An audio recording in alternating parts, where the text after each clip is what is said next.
Parecía que sí.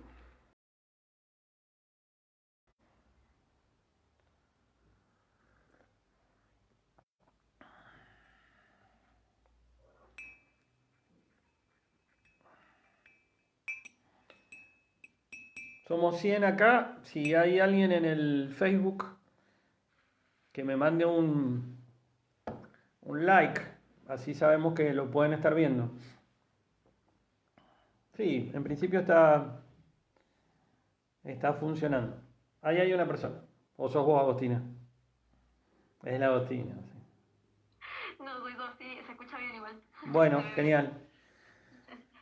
Bueno, em,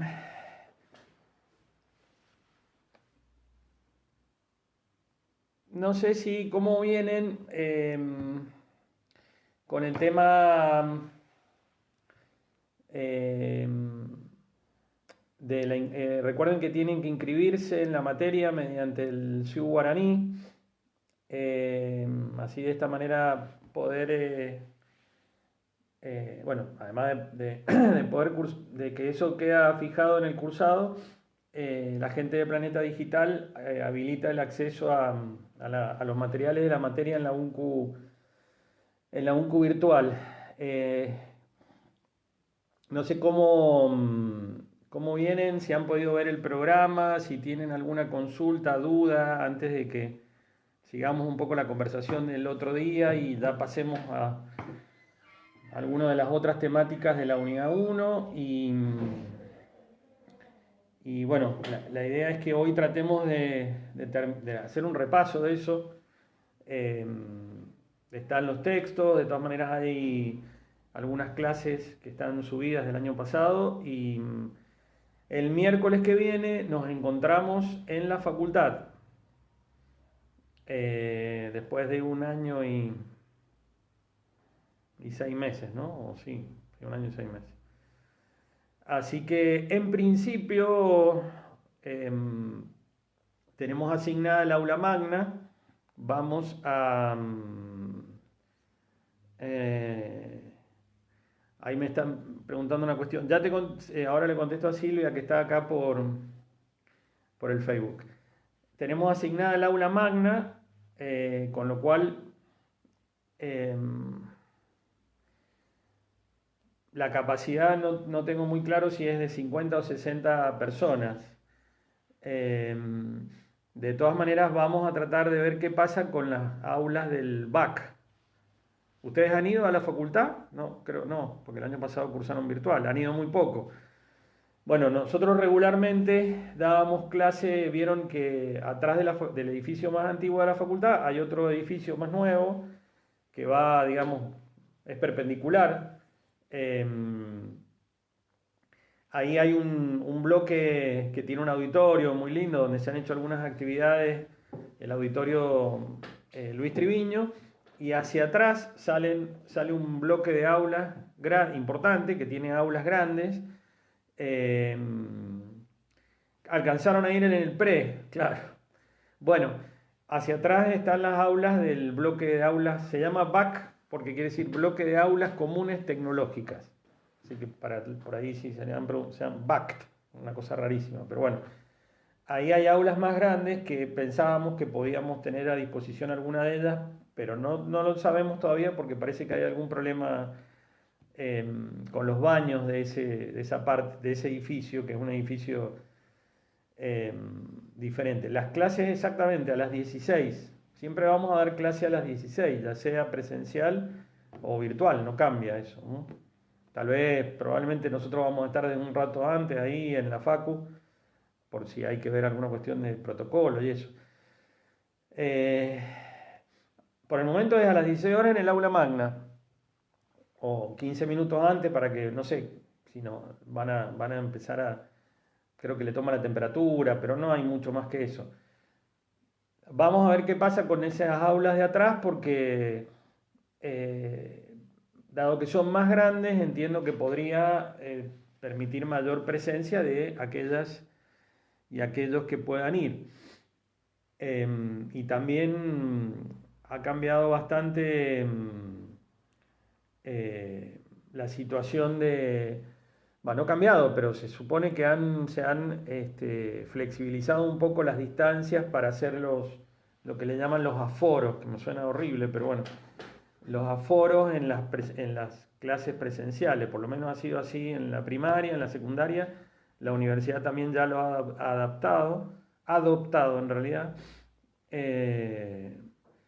Claro, está bien lo que está diciendo alguien ahí que me aparece en las ventanitas, que nosotros tenemos un protocolo nacional, pero pareciera que el protocolo nacional también iba a ser revisado. Si no es así, 16 horas, aula magna. Yo creo que vi el cartel, Laura, no sé si vos te acordás, o Ricardo, cuando han ido, dice 50 personas. 30 dice. 30. En el BAC 50, en la magna 30. Sí, pero de todas maneras, Juan Carlos, después me explicaron ahí en sala de profesores de que hay cursos más numerosos y están usando el aula magna porque hay posibilidad de mantener el distanciamiento en el aula magna. Claro. Así que esto de que la cantidad de personas por aula es relativo de acuerdo a la capacidad del aula. No sé, bueno, como vos decís, se van revisando todos los días los protocolos. No, obviamente que eso, la cantidad de personas que pueden entrar tiene que ver con el tamaño y el protocolo. Si el protocolo nosotros tenemos que regirnos por el nacional y no por el provincial, van a ser menos personas. Bueno, cuando tengamos el dato exacto vamos a informar. Veremos si es en el aula magna. Bueno, no tenemos más lugar acá en la sala esta. Si es en el aula magna, o sea, la mala noticia es que puede ir menos gente. La buena noticia es que tiene Wi-Fi. Es decir que lo que hagamos ahí lo podemos transmitir como estamos haciendo ahora. En las aulas del BAC de atrás son más grandes, creo que eran aulas como de 250 personas.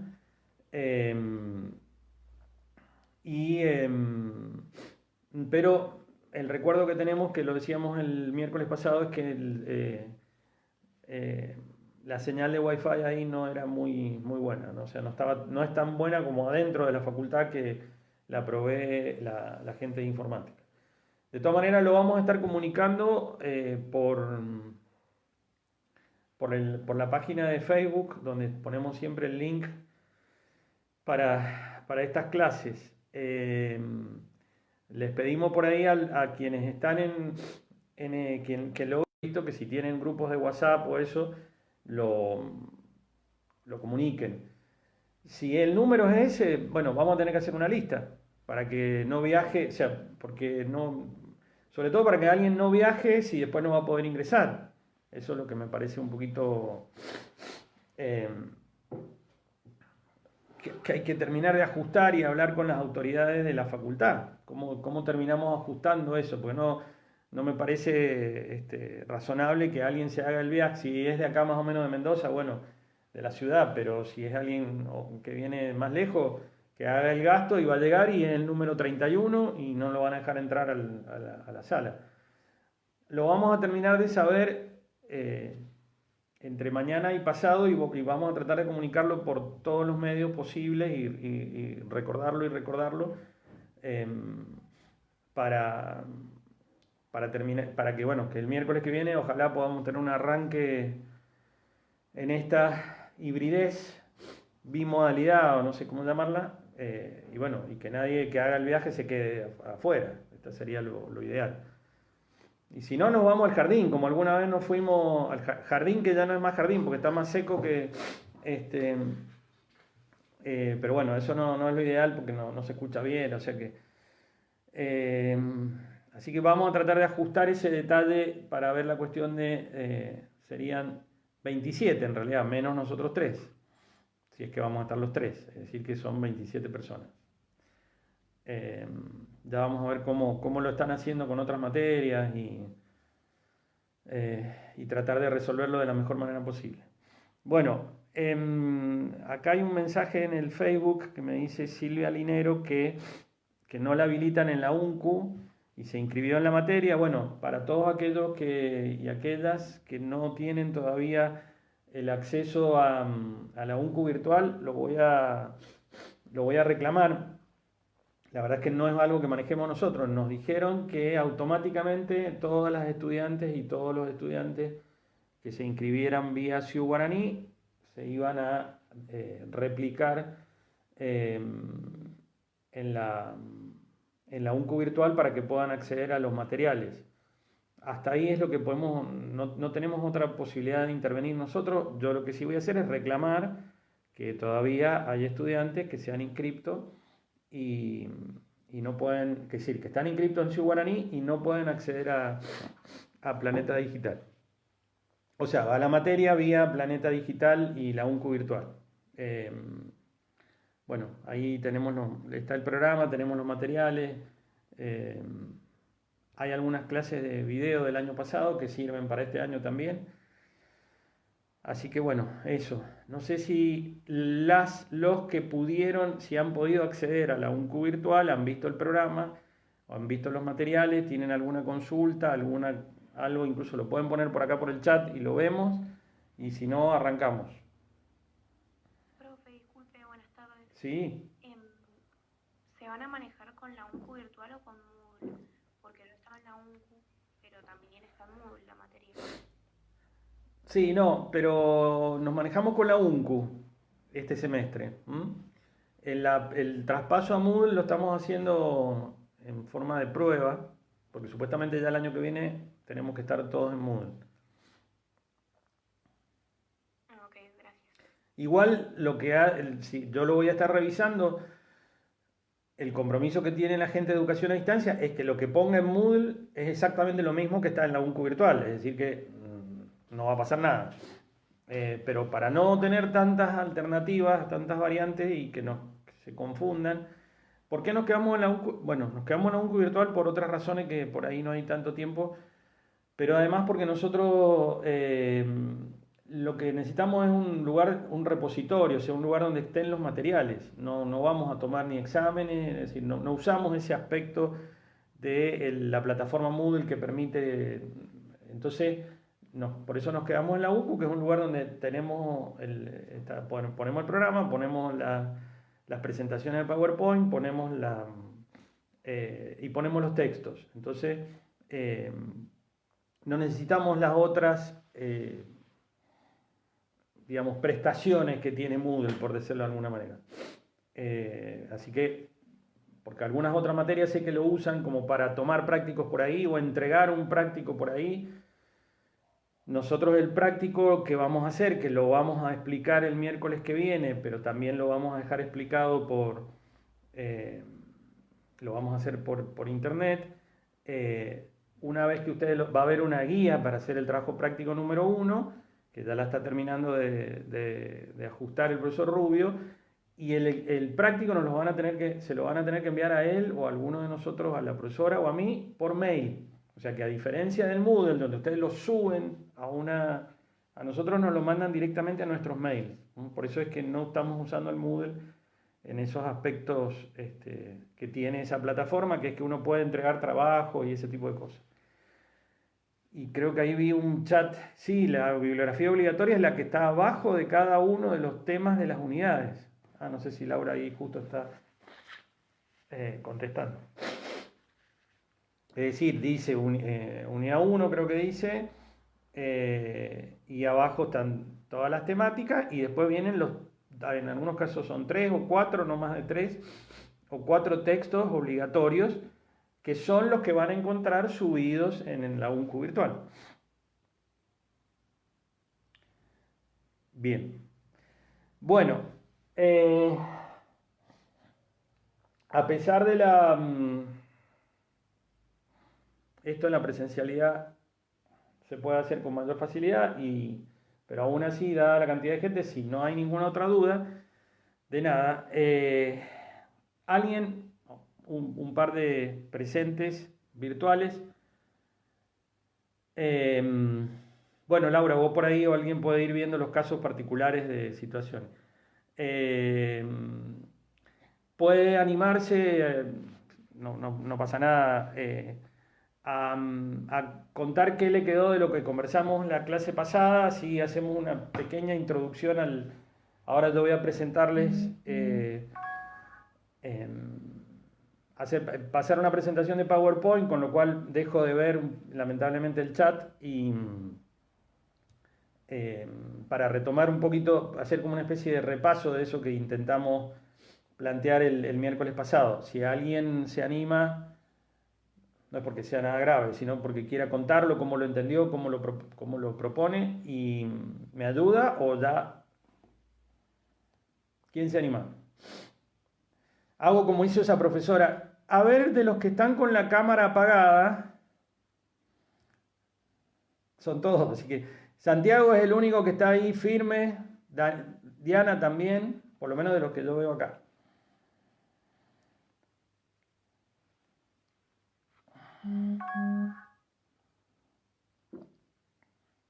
Bueno, Ahora, profe, sí, dale, Santi. a mí algo que me quedó, una frase que usted dijo que recuerdo mucho de la clase pasada que me quedó, fue cuando usted dijo que mucha gente cree que las políticas sociales son como los parches de las problemáticas económicas que pueden surgir, y recuerdo que usted dijo que bueno, que son dos cosas que van de la mano, digamos, que así lo abordan desde la cátedra, y bueno, eso sí me acuerdo que me quedó así, me dejó pensando. Está bien, exactamente. El rol que cumplan las políticas sociales dentro del, podríamos decir, del entramado de las políticas públicas, y las políticas sociales como aquellas dentro de las políticas públicas que resultan claves porque tienen que ver con la calidad de vida, el bienestar de las personas en una sociedad, en 3 o 4 de los temas que hoy se pueden considerar más cruciales para la vida de las personas: la vivienda, el acceso a la vivienda, o más dicho de una manera mejor, el acceso a un hábitat, o sea, vivienda y un hábitat, la salud, la educación, es decir, condiciones de vida mínimas, de bienestar, que tienen que ir para nosotros de la mano, ligadas de los ingresos que tienen las personas. Y los ingresos que tienen las personas, hombres y mujeres en una sociedad, provienen del mercado de trabajo. Entonces, por eso siempre a veces estamos poniendo de ejemplo, bueno, ¿qué pasa cuando se naturaliza una situación de desempleo o condiciones de desempleo con proporciones muy elevadas en una sociedad? ¿O qué pasa cuando se podrían llegar a naturalizar o empezar a aceptar condiciones de empleo informal? Recuerden que dijimos que íbamos a tratar de hacer el esfuerzo de no usar blanco y negro. Las distintas situaciones de informalidad que ustedes lo saben, afectan especialmente a los jóvenes y especialmente a las mujeres jóvenes, ¿no? ¿Sí? Profesor, disculpe. Sí, por favor. Soy Ana María. Sí. Justamente con respecto a lo que se está diciendo con el tema del trabajo informal. Sí. Hoy veía que en 7 meses aumentaron 700.000 personas, lamentablemente se agregaron a los empleos informales. O sea, teniendo en cuenta la cantidad de jóvenes también que están sin empleos y se agregan a trabajar, digamos, de forma informal, en la calle, vendiendo cosas, todo aquello que se refiere a lo informal. En 7 meses, 700.000 personas. Sí, es una de las características o sea, el efecto pandemia sobre la economía. Una de las cosas que en uno de los subsectores de la economía donde más fuertemente impactó fue en un subsector de la economía que tiende a ser dinámico en la actualidad, que básicamente son los servicios, turismo, gastronomía, que no por casualidad es un sector que tiende a ser dinámico en la toma de personas, es decir, de generación de puestos de trabajo, no necesariamente esos puestos de trabajo formales, sino que tienden a ser informales. De todas maneras, me metí acá porque en relación a lo que dijo Santiago, esto de que le había quedado esta idea de que las políticas sociales no tienen, nosotros dijimos, queremos que, o proponemos, después ustedes pueden tomar la posición teórica que deseen, proponemos que se comprendan vinculadas a las políticas económicas. Y que se comprenda, para dar pie a lo que voy a retomar del miércoles pasado, que cuando son las políticas sociales, cuando en determinados periodos históricos quedan relegadas a una acción compensatoria o asistencial, o como había un artículo de un profesor reconocidísimo de nuestras universidades, Carlos Vilas, que hablaba de ambulancias y bomberos, cuando la política social es la ambulancia de la política económica, es decir, va a buscar los heridos y hace un tipo de asistencia o de intervención que intenta compensar, no resolver, porque la política social no tiene los instrumentos para resolver las cuestiones de la economía, pero cuando ya encuentra, es decir, cuando ya se tiene que hacer cargo del desempleo, de la falta de ingreso, del empleo informal o de la pobreza, se queda, digamos, como que queda casi funcional a eso y pareciera ser que naturalmente tiene como objeto atender la pobreza. Lo que nosotros decimos es que cuando se plantea que las políticas sociales son las acciones del Estado tendientes a intervenir sobre la pobreza, decimos eso es un posicionamiento. Eso es un posicionamiento teórico, ideológico, si ustedes quieren, primero ideológico y luego teórico, que deja las políticas sociales en ese lugar, o que pone pone como jerarquía a la economía, y segundo, entonces los sociales para atender estas problemáticas.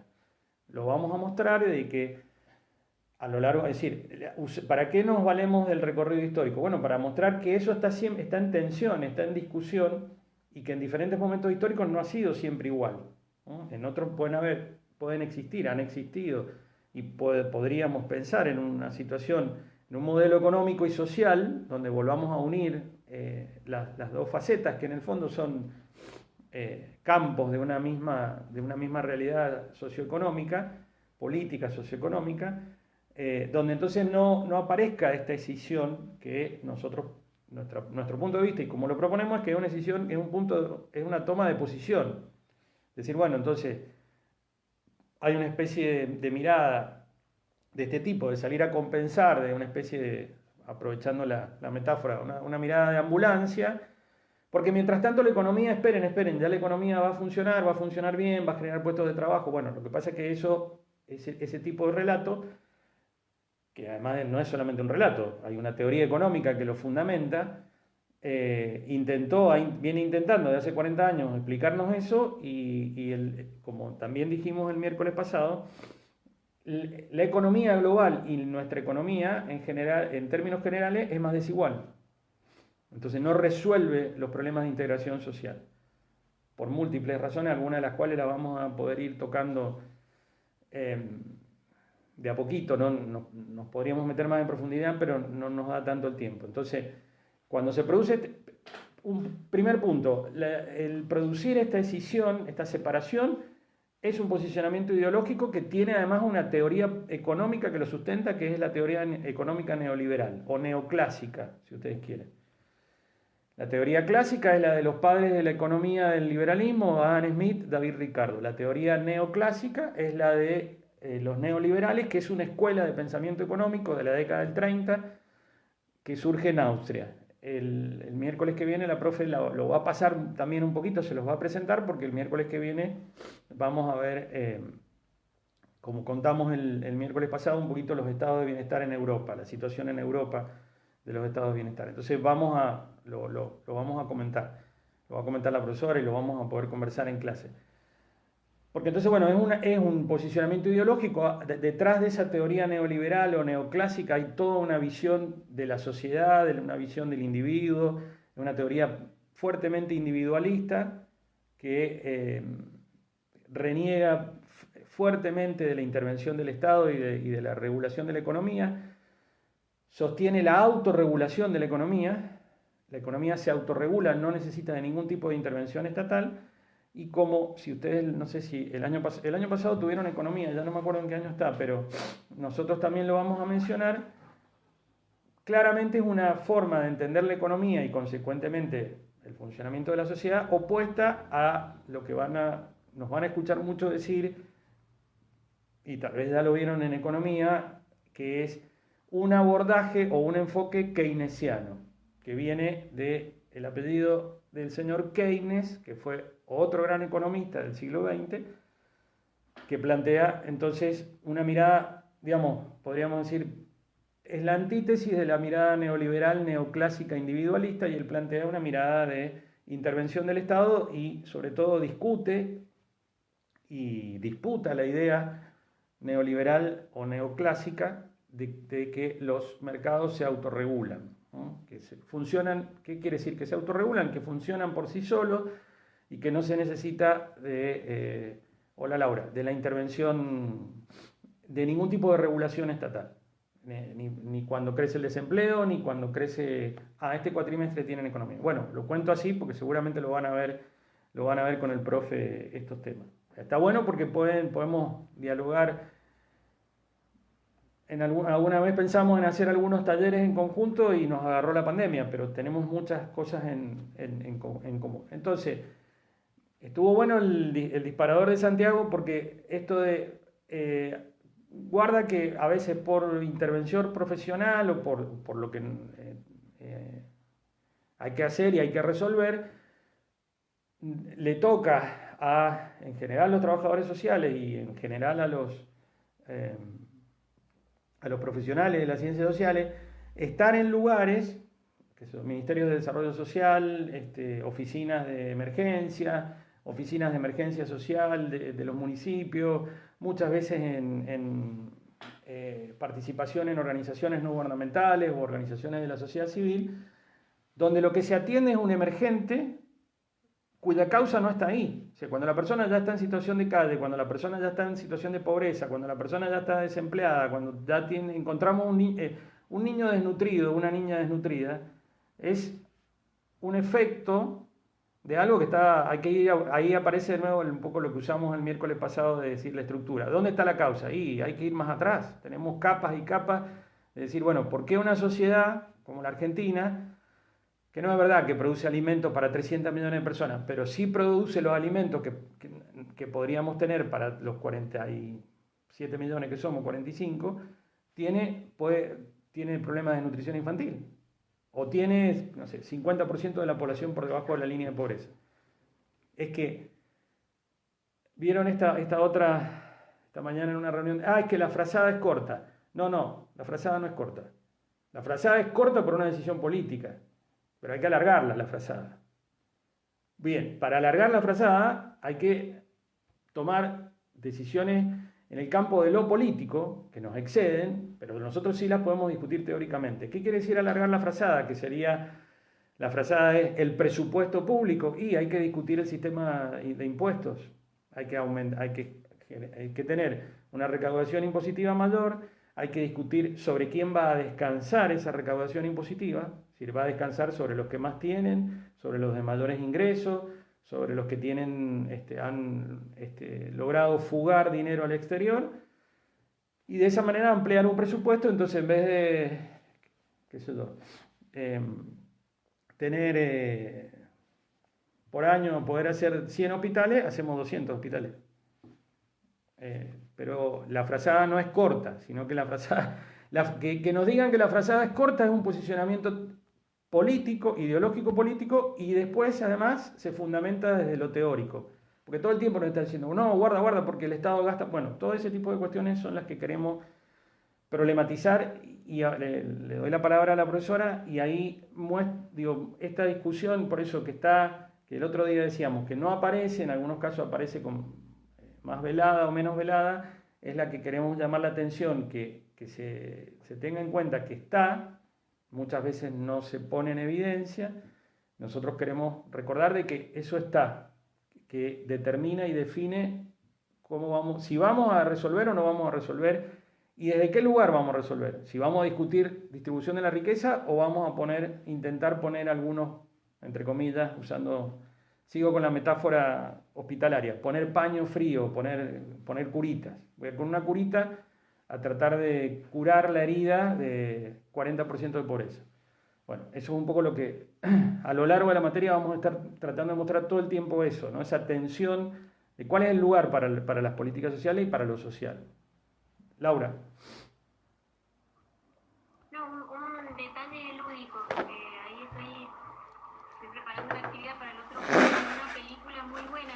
había visto hace mucho tiempo y ahora la he visto de nuevo y la quería compartir con ustedes, que se llama Un Mundo Maravilloso, de Luis Estrada, que es un director mexicano que tiene una tríada de películas espectaculares, algunos de ustedes la deben conocer, digamos que hace una crítica feroz al sistema político mexicano, con sus distintas interpretaciones, con sus distintas, digamos, posturas, algunas imágenes ahí con las que puedes coincidir o no, pero es una película buenísima que se las quería recomendar, que habla sobre las consecuencias del neoliberalismo en América Latina, y bueno, lo cuenta de manera muy, muy dura, llevando a los personajes al extremo, pero bueno, está buenísima para verla y para sacar imágenes permanentes sobre el Estado y su relación con el mercado, las consecuencias, digamos, ni siquiera habla de la pobreza, ya habla de la indigencia. Uh-huh. Así es que, bueno, se las quería recomendar. Y por otra parte hay una página que prometo corroborar mejor el dato, que se llama Data Igualdad, Juan, que seguro vos la conocés, que está, bueno, algunas estadísticas también que comparten con CEPAL, sobre, digamos, con la plata que evaden los ricos en algunos países en América Latina, cuántos respiradores artificiales se comprarían, con la plata que evade, digamos, la clase alta en Chile, cuántas escuelas se construirían, con la plata que se evade en México, cuántos colegios se harían, cuántos hospitales. Está muy bueno y bueno, prometo buscar el dato y compartirlo acá mientras vos empezás con la clase. Dale. Por si alguien quiere, sí. Si alguien quiere consultarlo.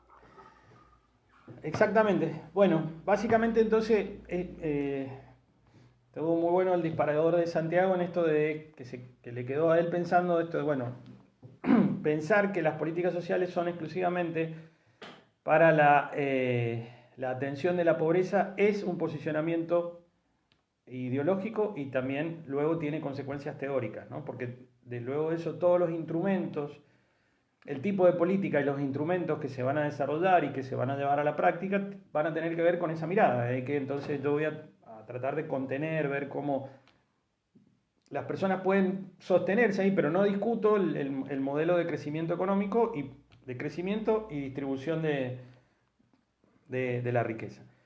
Este punto de vista, esta idea que es una cuestión de salirse por ahí un poquito ese otro enfoque que decíamos el miércoles pasado, de salirse de la repetición acrítica del sentido común y tomar cierta distancia y ponernos en esa distancia apelando al marco teórico de la materia, que ustedes lo pueden completar con otras miradas, incluso con otros abordajes, con los de otras materias, retomando elementos de las materias del año pasado ahora están cursando economía, el año pasado tuvieron filosofía, bueno, el resto de las materias, sociología. Nosotros usamos todo el tiempo para ejemplificar este tema, toda esta discusión que tenemos nosotros y que tiene bibliotecas en las ciencias sociales. Repetimos todos los años una maravillosa tira de Quino, que ahora la pongo, que resume, dejo de verlos, así que si hay alguna duda, alguna consulta o alguien me avisan, por favor, que resume un poco de lo que estamos diciendo no sé si llamarla es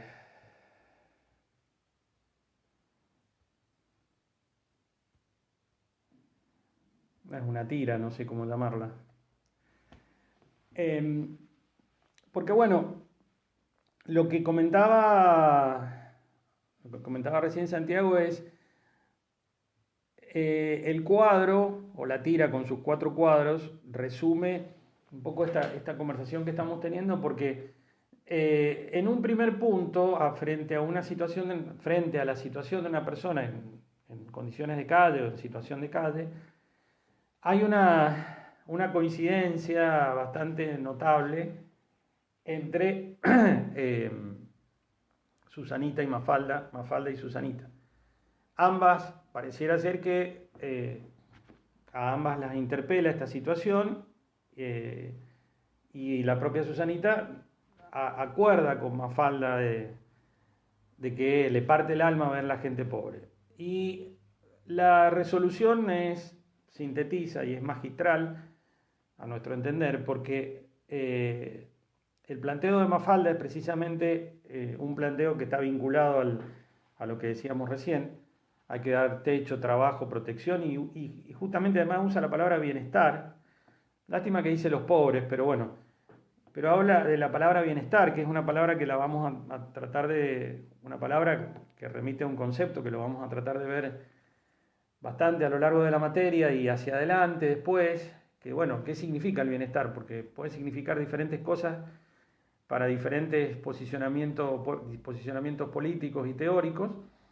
Y el remate, aunque bastante drástico de Susanita, es un remate que podríamos encontrar en otras situaciones en la actualidad y en el pasado. ¿Para qué todo aquello que implicaría, como está diciendo Mafalda,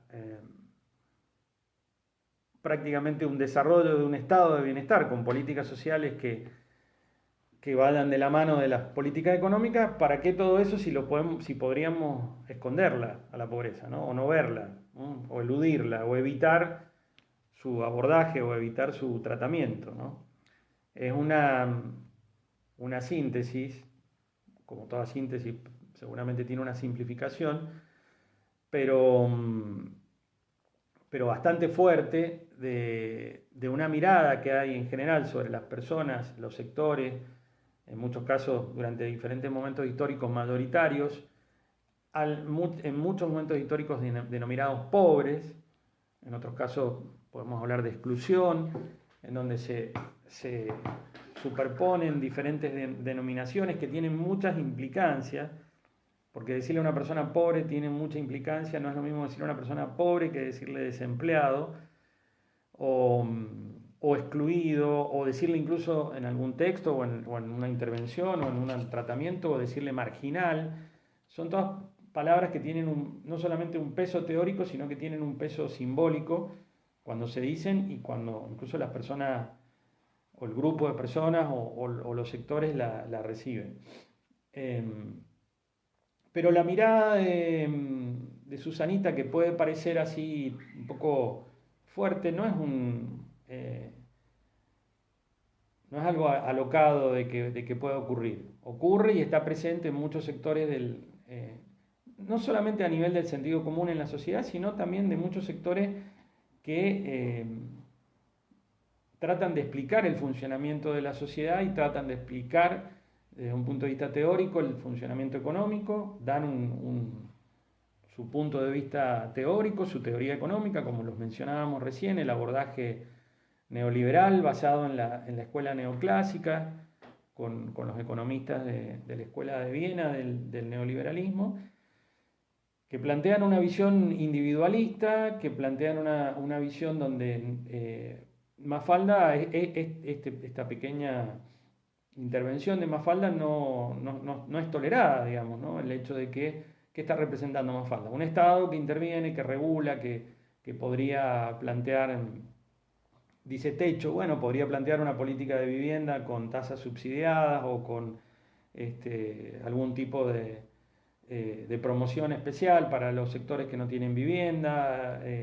Podría estar planteando una intervención del Estado en la regulación o en cierta promoción del primer trabajo para los sectores juveniles, que este trabajo no sea informal, promocionar a las pequeñas y medianas empresas que tomen trabajo juvenil y que, bueno, hay una cantidad de instrumentos del Estado, de la política pública, que son variadísimos, que pueden tener mayor o menor profundidad y que no solamente se limitan a las áreas, a los campos sociales, sino también al de la economía, al del trabajo, al de la producción, porque si lo vemos de esta manera vinculado, eso implicaría entonces una fuerte intervención del Estado, y del otro lado hay una posición de Susanita bastante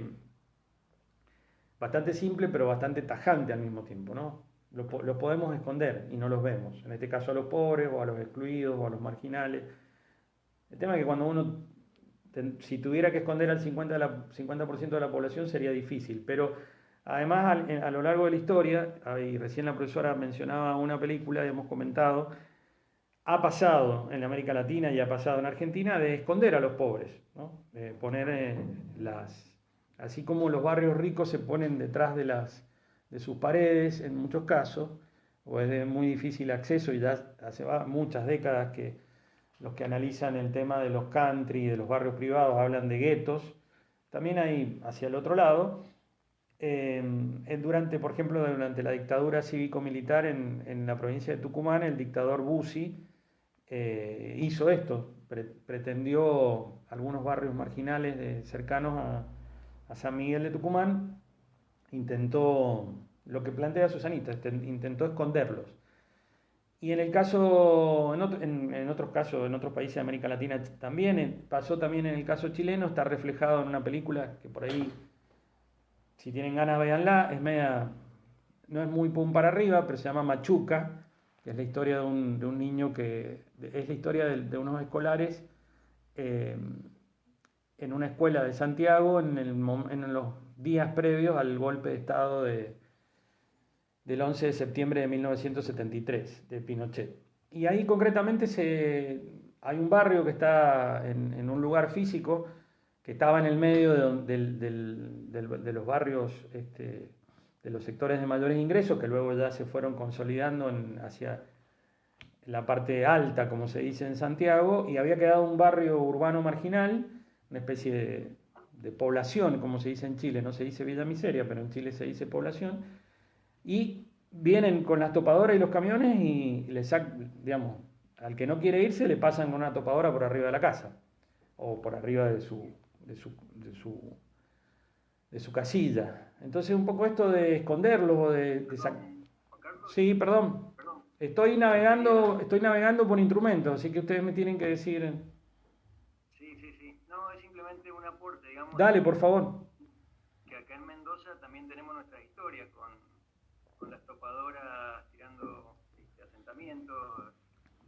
Hay un libro del famoso padre Llorens en el barrio San Martín, de frenar, ponerse delante de las topadoras para que no voltee las casas y bueno, pero también hay una realidad cotidiana que es que todos los años hay erradicaciones compulsivas ordenadas por la justicia y que están pasando y que pasan. Hace 2 años hubo una muy conflictiva en Las Heras, pero todos los años hay erradicaciones compulsivas donde la gente es un poco obligada a tener que salir de su casa, inmediatamente sale, pasa la topadora, cosa de que no puedan volver a ocupar, suben las cosas a un camión y se las llevan. El aporte que hacen los municipios de subir las cosas a un camión y trasladárselas a donde la gente diga y listo, y se acabó el problema de la vivienda. Sí, exactamente. Hoy está ocurriendo en Buenos Aires un problema de estos, en un barrio de la ciudad de Buenos Aires, y han ocurrido en otros lugares, las denominadas tomas de terreno, que son una cuestión compleja, obviamente muy compleja en sí misma, pero que acá de nuevo, volviendo al inicio, es cómo lo abordamos. Lo abordamos desde un punto de vista de ver el efecto, lo que nos aparece, bueno, personas que se organizan, ahí en muchos tal vez van a poner de que están organizados, de que alguien los quiere llevar para allá, por acá, pero no se logra ver de que lo que existe en la Argentina es un enorme déficit de vivienda, porque además la tierra y la vivienda está mal distribuida. Entonces la distribución de tierra y de vivienda no es equitativa o no tiende a ser equitativa, por lo tanto hay una concentración también de las propiedades, de la riqueza, de las viviendas, como lo son la concentración de la riqueza, es decir, la concentración de tierras y vivienda o la posibilidad de que una persona tenga 50 propiedades y millones no tengan una, aparece como una situación natural, pero que lo que nosotros planteamos es, bueno, analicémosla, no naturalizándola, discutiéndola, pensando si... sí, escucho, no veo, pero escucho. profe. Sí. Ahí hay una chica que no sé si quiere hablar, que traía la... Sí, Cristian le habla. Sí. Hola, profe, buenas tardes. Hola. Cristian. No, quería hacer un aporte a lo que manifestó recién el profe. Hola. Hola. ¿Me escucha, profe? Sí, te estamos escuchando. Sí, te escucho, Cristian. Sí, te escuchas.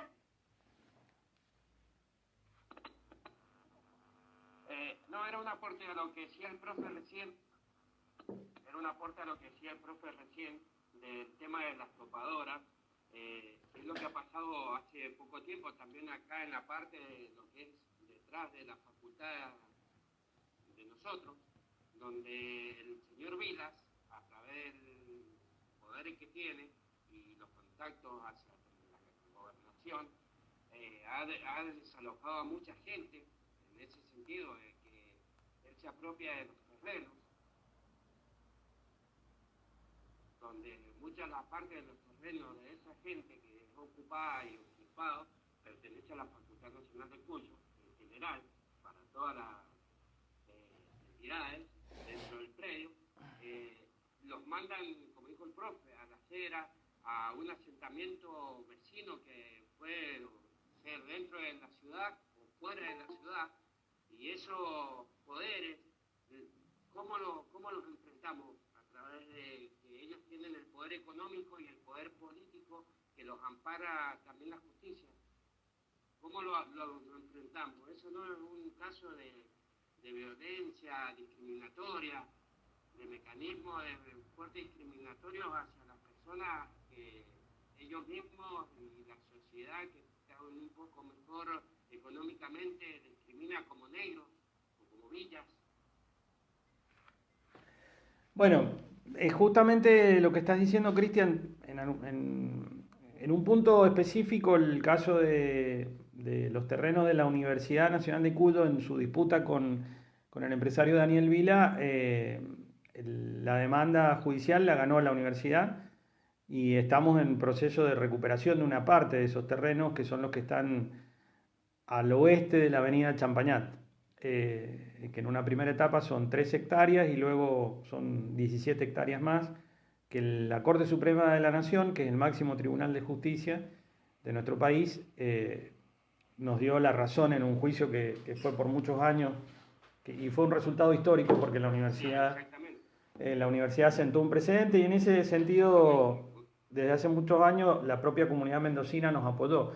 Después están estos casos particulares, algunos de los cuales vos estás mencionando, y algunos otros que mencionaba el profesor, y yo saqué el tema, por ahí no era donde me metí ahí, pero es una manifestación el tema de cuando se trasladan viviendas o barrios, para no decirles villas, urbanos marginales, donde viven los sectores de menores ingresos, como una especie de ejemplo de lo que en la tira de Quino que ustedes están viendo en la pantalla, Susanita dice esconderlos. Es una respuesta que parece menor, pero tiene cierto, si ustedes quieren, hasta cierto grado de violencia, porque sería, si quieren esto, es tomar lo que de ahí sale, que es, bueno, podríamos negarlo o tolerarlo o acostumbrarnos a, que un poco es lo que puede estar pasándonos, a vivir con determinados niveles de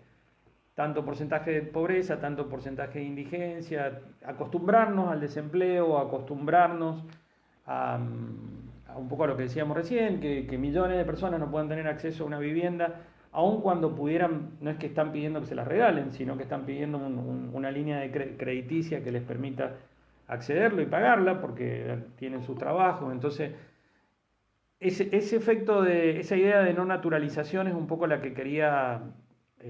La que usábamos esta tira de Quino para disparar eso, porque lo que estamos, o lo que planteamos todos los años y tratamos de que se reflexione, intentando siempre esta distancia de que no lo estamos haciendo, precisamente distanciándonos del abordaje del sentido común, es que a lo largo de la historia el intento y el efecto de responsabilizar a las poblaciones o a los individuos en condiciones de pobreza o de indigencia o de o de desempleo o de exclusión, de responsabilizarlos a ellos mismos y a ellas por su situación, siempre ha estado presente. Y de hecho en muchos momentos en nuestra sociedad capitalista occidental es bastante hegemónico, es lo que prevalece, la idea de que alguien está desempleado porque no se esfuerza, alguien no se esfuerza lo suficiente, no se capacitó lo suficiente, alguien está en condiciones de pobreza porque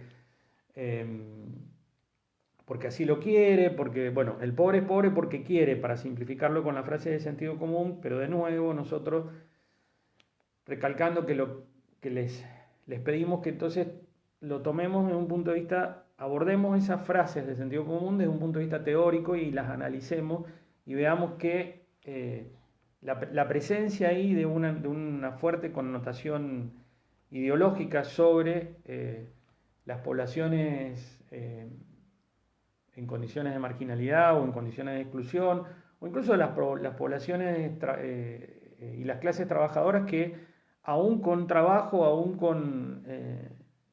llevando adelante sus actividades, no pueden acceder a determinadas condiciones de bienestar, como está proponiendo ahí con el dedito levantado Mafalda. Entonces, que todas esas definiciones tienen una disputa, primero en un campo discursivo, que es donde se expresa la ideología, y que esa discusión, que esa disputa, que a veces, ¿qué pasa con el sentido común?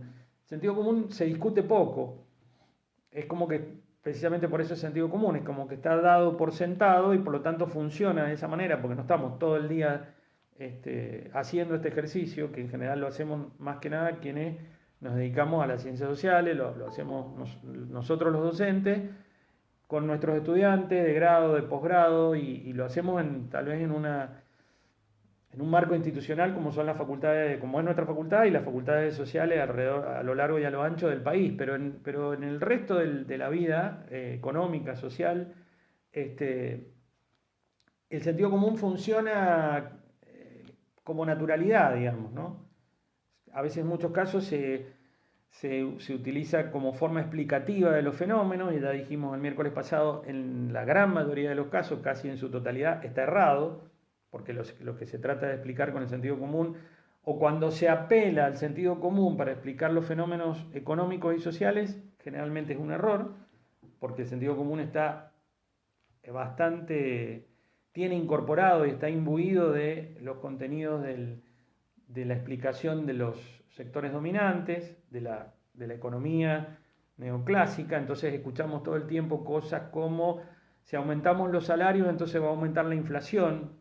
No, esa definición de sentido común hay que ponerla, no tenemos tiempo nosotros en esta clase, pero hay que discutirla, hay que pensarla, hay que hacerle el análisis y podemos discutir y debatir con un economista neoclásico, pero ese tipo de cuestiones que se incorporan en la explicación del sentido común, como la de que decíamos el otro día, bueno, la muy desagradable y además misógina se embarazan para cobrar el plan, bueno, tiene muchos problemas, además de su misoginia y de su casi, no diríamos racismo, pero sí de su misoginia, que es falsa, porque las estadísticas de ANSES indican que es falsa, que las receptoras de la UH tienen en promedio la misma cantidad de hijos que quienes cobran la asignación por hijo en el trabajo formal, y además la UH no es un plan, eso lo vamos a ver hacia el final de la materia. Entonces, un poco lo que está planteado, la propuesta de esta unidad 1, que ustedes van a ver los temas ahí en el desarrollo de cómo está puesto, es esto de discutir, saber que cuando se determina, se define, por eso hemos puesto ahí pobres, vagos y perezosos. La tendencia a pensar y a explicar, primero a pensar y luego a explicar de esa manera, que que está ahí en el cuadrito en situación de calle, que interpela a ambas, a Susanita y a Mafalda, y podríamos con Susanita y Mafalda sintetizar a toda una sociedad, luego la respuesta puede ser, y en general es sumamente diferente.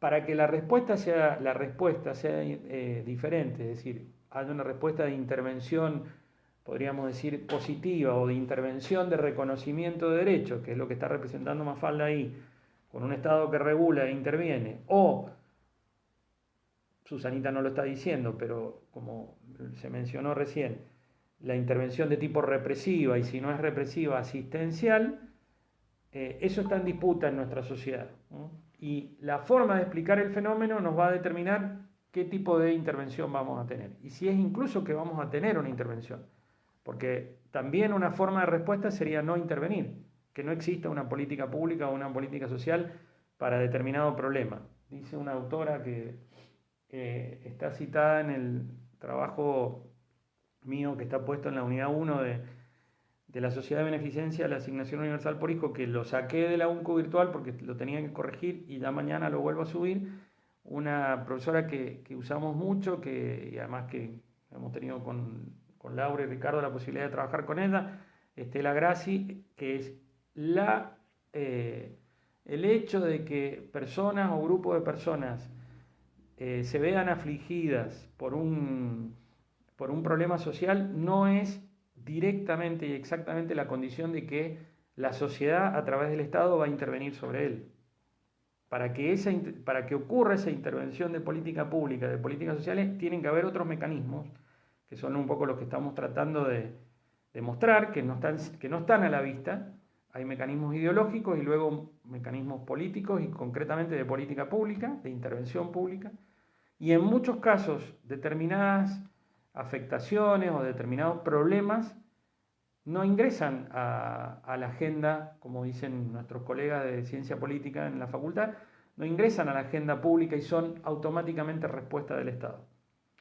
En muchos casos, otros problemas, cuando ingresan, si es que ingresan, pueden ser tratados de un punto de vista, si ustedes quieren, susanísticamente. Vamos a estrujar a la Susanita. Pueden ser reprimidos o pueden ser tratados desde un punto de vista asistencial, es decir, no generar derechos en esa intervención del Estado. Y después tenemos otra parte que ahí sí es todo el desarrollo de las políticas públicas sociales, todo el desarrollo de la intervención del Estado en las áreas sociales, que con diferentes combinaciones el Estado interviene sobre determinados problemas, sobre determinadas condiciones y sí genera derechos sociales, es decir, las personas en su condición de ciudadanía, en su condición de trabajador formal, tienen el derecho de reclamar por esa intervención, ¿no? De ir a reclamar por la educación pública, por la salud pública o por diferentes intervenciones del Estado. Pero ese abanico no siempre está dado, ¿no? Entonces nosotros lo que queremos mostrar es, primero, estos mecanismos que ocurren por detrás, como detrás de escena sería, y que estos mecanismos son tan importantes como la propia intervención, porque determinan la forma de la intervención. Juan Carlos, ¿Sí? ahí piden en el Facebook si podés mostrar el vivo en la viñeta, no sé si hay alguna manera de poner la cámara. Igualmente sí. El Power va a estar disponible en el Facebook y en la UNCU, pero no sé si hay una manera de mover la cámara para que los chicos de Facebook, las chicas de Facebook...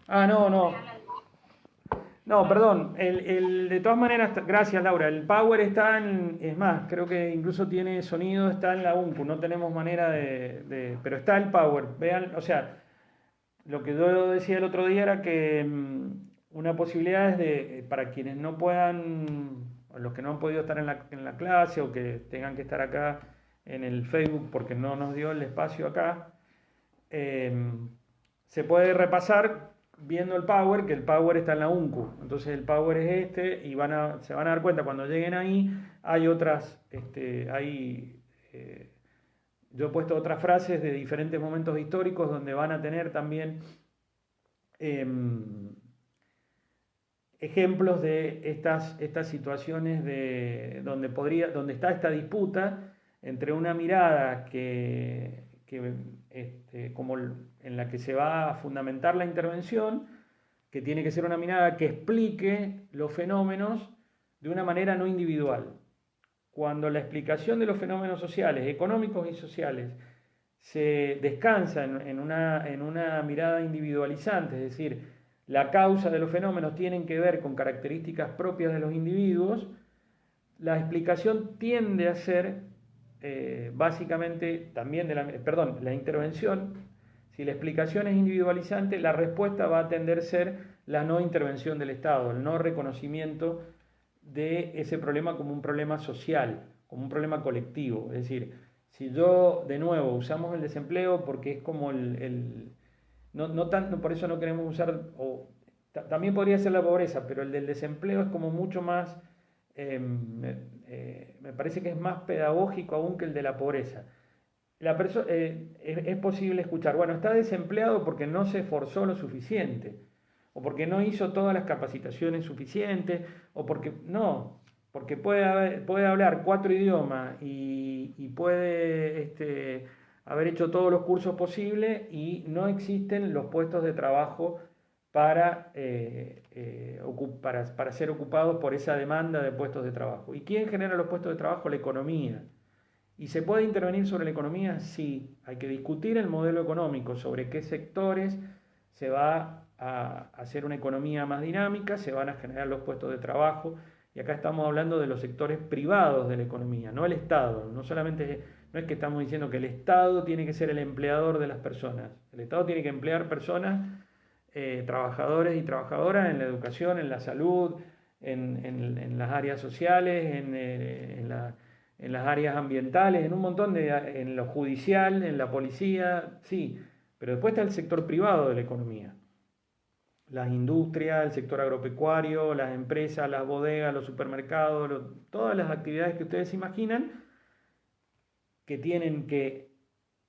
la discusión es, ¿tienen que tener ganancia empresarial? Bueno, sí, pero parte también de lo que obtienen tienen que reinvertirla en generar mayor producción y poder tomar y poder ampliar su base productiva para que podamos tener mayor cantidad de puestos de trabajo.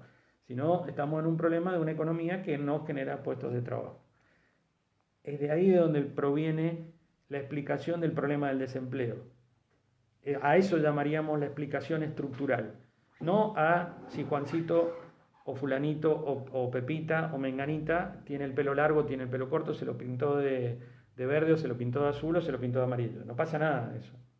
Eso uno se puede poner un traje muy bonito con una corbata y sale a buscar trabajo y no hay trabajo, porque los puestos de trabajo lo determina la economía, el funcionamiento de la economía, el crecimiento de la economía. Por eso es que, vinculado con la observación inicial, queremos que las políticas sociales no sean las hermanitas pobres de la política económica, que estén discutiendo y que estén planteando estas cuestiones a la hora de las definiciones de la política económica, porque están vinculados.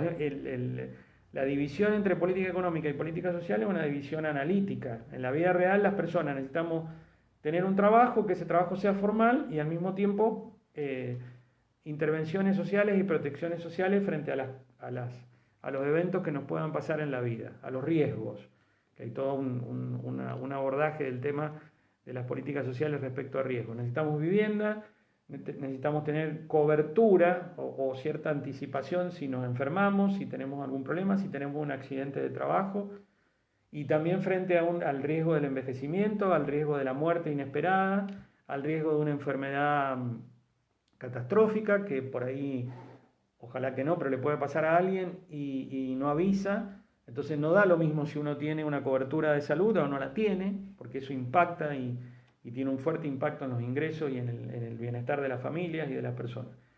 Frente a esas cuestiones no pueden estar, esos aspectos que a veces se les deja el adjetivo social, no pueden estar desvinculados de lo económico, porque tienen muchísimo que ver con lo económico. No solamente en que tienen que ver en su financiamiento, es decir, si hay más escuelas, más colegios secundarios, más universidades, docentes mejor pagos, más hospitales, enfermeras y médicos mejor pagos, la prestación del servicio va a ser mejor, sino que también si las personas tienen empleo, tienen un trabajo formal, es decir, un empleo, también pueden tener determinadas coberturas, que las vamos a estudiar un poco más adelante, en hacer una previsión de estas situaciones de riesgo, de contingencias que le podrían ocurrir, como la que estaba recién en el cuadro de Mafalda y Susanita, y evitar eso que está en el cuadro, llegar a una situación de calle, porque eso es el final de una persona teniendo que vivir en la calle. Es decir, ahí faltan absolutamente todos las variables que podrían ejemplificar una vida digna, una vida de bienestar. Ni vivienda, ni acceso al agua potable, ni acceso al saneamiento y consecuentemente tampoco a la salud. Entonces, eso es el emergente que no lo explica la persona. No explica el color de piel, si es hombre, mujer o lo que sea, y si es alto, bajo, gordito, no es gordito, es flaquito, no tiene nada que ver con la persona. Tiene que ver con la estructura económica de un determinado país. Y el modelo económico, el modelo de crecimiento económico y el modelo de distribución de la riqueza en un país, que es una discusión política, en el mejor uso de esta palabra.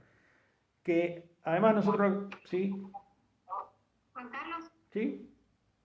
ahí Ana tiene una intervención interesante con respecto a esto que estás diciendo, que se puede estar integrado incluso al sistema productivo y aún así no escapar de la miseria y de la incertidumbre, digamos. Claro, sí, está muy bien la intervención porque recién un poco yo lo pasé rápido, que es lo podemos ver, lo vamos a ver a lo largo de la materia, o incluso lo podemos mencionar un poco. La palabra exclusión, para reemplazar esta idea de que la política social se dedica específicamente a la atención de la pobreza, es interesante porque, bueno, es un poco más abarcativa y uno da una cierta imagen de entendimiento. Bueno, los excluidos son aquellos que entonces tienen dificultades de ingresos, probablemente también de vivienda, pero llama la atención uno de los autores que utilizamos mucho y a partir de ahí también otros autores y autoras, que es Robert Castell, cuando él hace todo su trabajo sobre la cuestión social y habla de la metamorfosis de la cuestión social y el desafío que es en la actualidad o desde la década del 90 del siglo pasado pensar en la cuestión social en el capitalismo actual, que es, si ustedes piensan, el adjetivo de la exclusión social es un adjetivo que tiende a pensarse a los excluidos como una cuestión estática y además como una externalidad a la sociedad. Entonces, está vinculado a lo que decía la compañera recién, porque la exclusión no es explicable por los excluidos. La exclusión se explica que aumenten la cantidad de excluidos, es decir, que aumenten la cantidad de desempleados, de informales, de personas que tienen que realizar changas o el cuentapropismo y consecuentemente la desprotección. Toda esa situación que llega al extremo de una situación de personas que estuvieron y están en condiciones de calle, viviendo en situación de calle, que uno podría decir, bueno, esta persona que ahora acabo de poner una foto de un tuit de un periodista de Mendoza que hizo un comentario muy cuestionable respecto le sacó una foto a una persona durmiendo en la esquina de Colón y España, de Ciudad de Mendoza. Esto es el emergente de una situación cuya explicación está en otro lado. La explicación de por qué él está acá no tiene que ver con él, con su nombre, y su historia personal y su individualidad. La explicación de por qué él está acá hay que ir a buscarla en el modelo económico que concentra la riqueza y que no permite generar un modelo de desarrollo económico y social integrado e inclusivo. Entonces, usemos la palabra exclusión a veces para cuando queremos imaginarnos o para cuando queremos pensar en estas situaciones, pero sabiendo que tiene un problema, que podría estar influenciándonos en que pensemos exclusión, que pensemos a los excluidos como afuera de, ¿no? Porque da una sensación de afuera de la sociedad y en realidad son parte de la sociedad.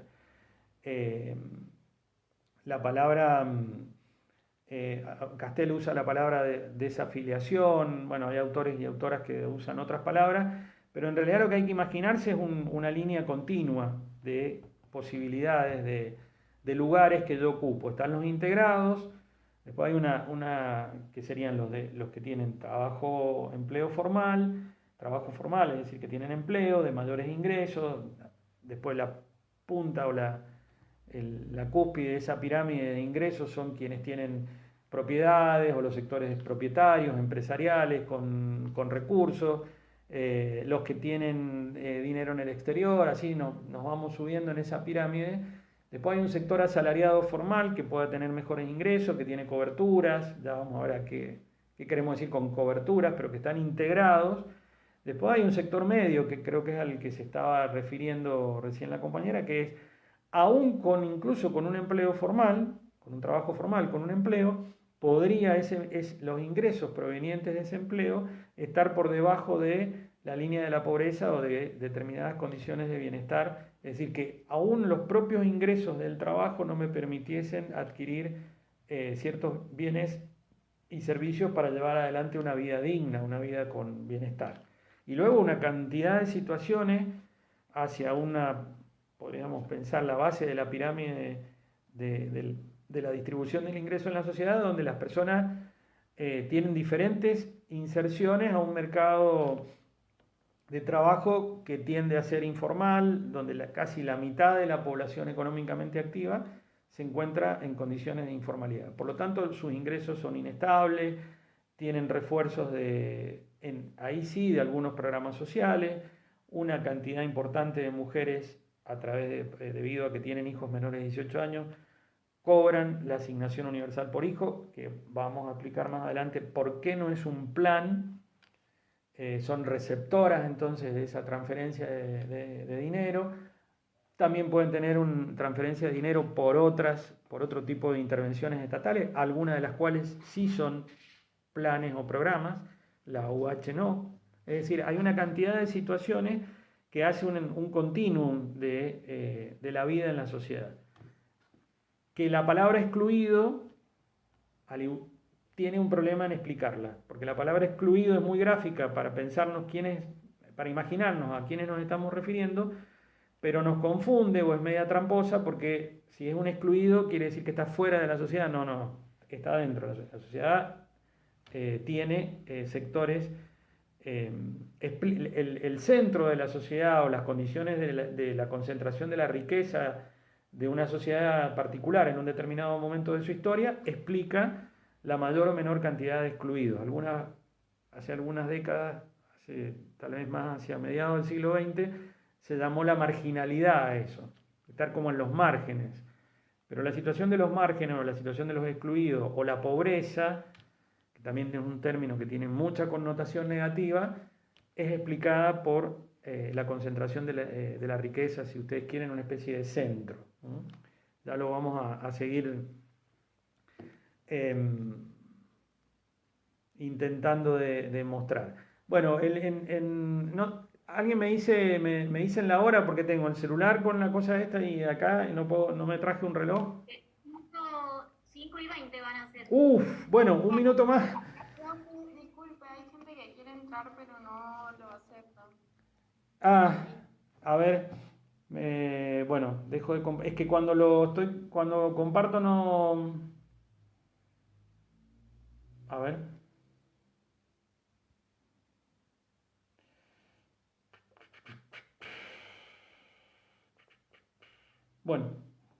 Bueno, nada, dejé de compartir. Ese tweet es un reflejo, como muchas otras expresiones que podamos encontrar nosotros en otros años poníamos un videíto que también lo pueden ver, lo podemos poner o está a disposición de, ¿cómo se llamaba esta fulana de Pimpinela? Laura Agostina, que siempre me olvido de La Lucía Galán. La Lucía Galán. Bueno, que en un programa de la tele ella tiene una especie de fundación, hace un poco de filantropía, y entonces en un programa de la tele dijo esta cuestión de que sí, que las chicas reciben la asignación, no me acuerdo que decía bien, que las chicas reciben la asignación, se lo gastan en otra cosa, dijo. No era que se embarazaban para recibirlo, sino que se lo gastaban en otra cosa. La otra es que la asignación se va por la canaleta de la droga y el juego, dijo algo. Pero Lucía Galán dijo que se embarazaban para cobrar la asignación. Sí. Bueno, algún otro empresario mendocino también famoso, muy renombrado él.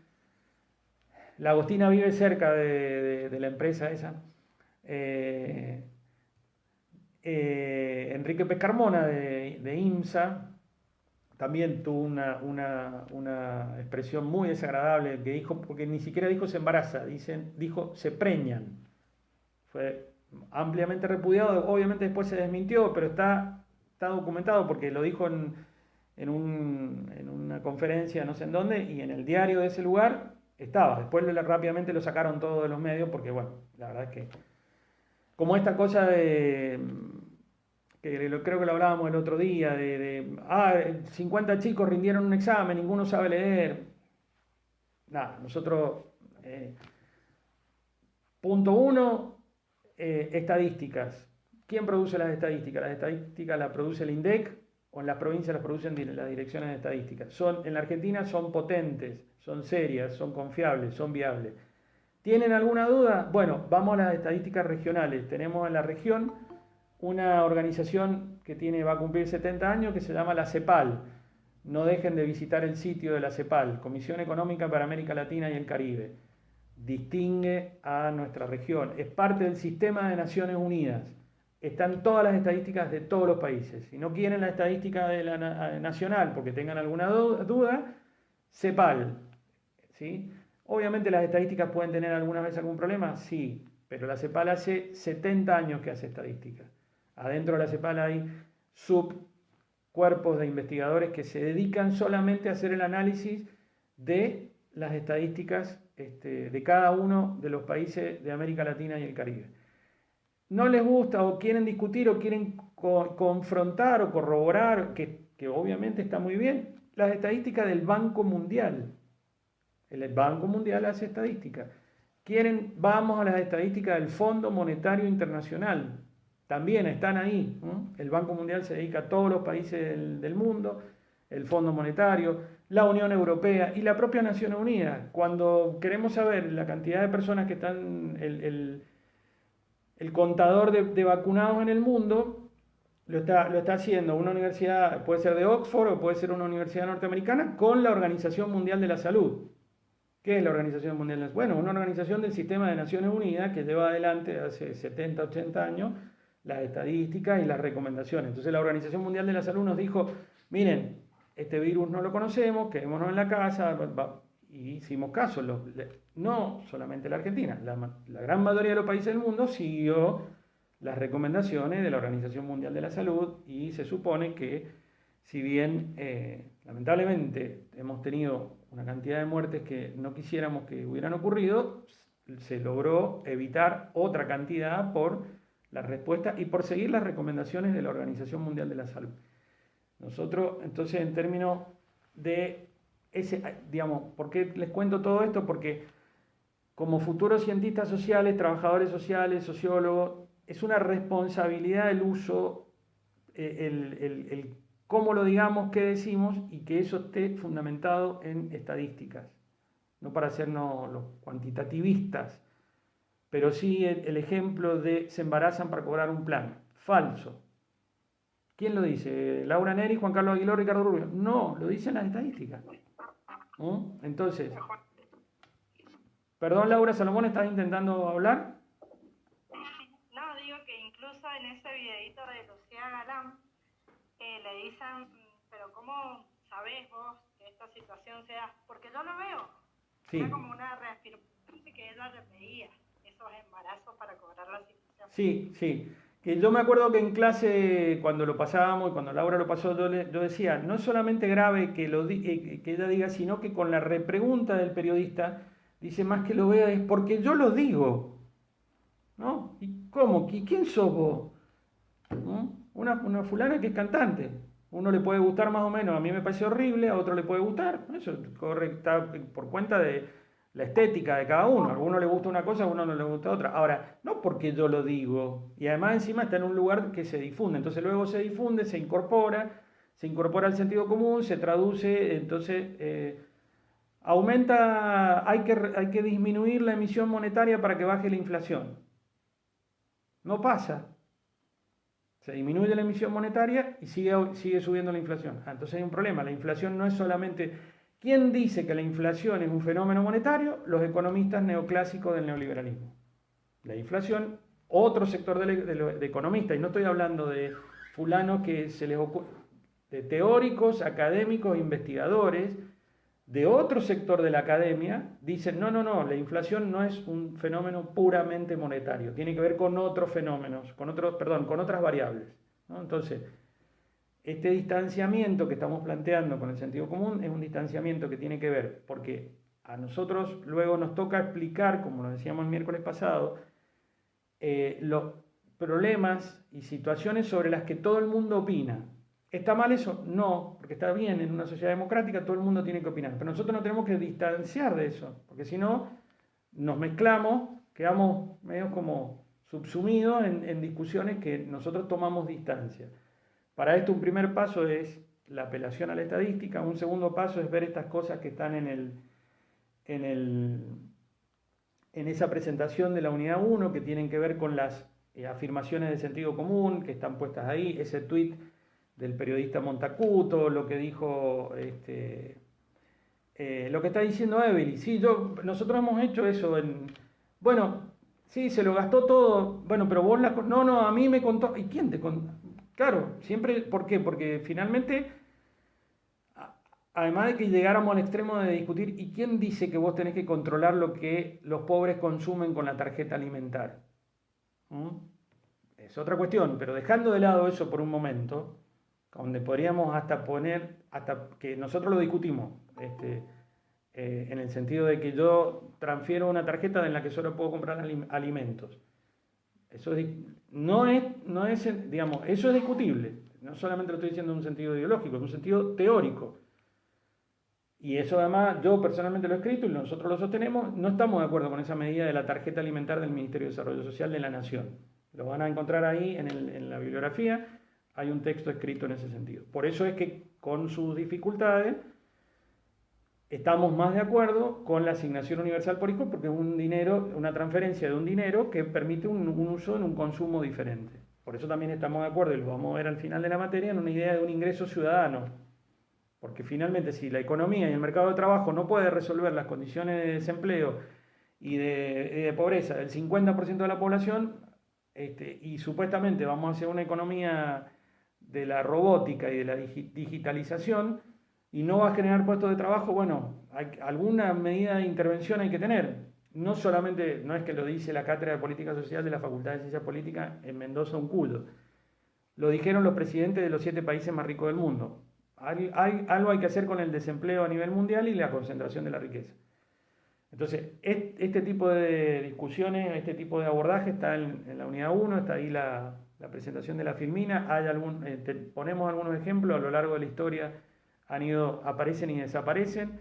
Nunca desaparece lo que nosotros técnicamente llamamos la responsabilización y culpabilización de los individuos por su situación, que a veces usamos también como ejemplo lamentable, otra intervención lamentable de una periodista añosa, ya afamada en la tele, que es cuando en su mesa una mujer le contó que había sufrido violencia de género. Bueno, ¿y vos qué hiciste?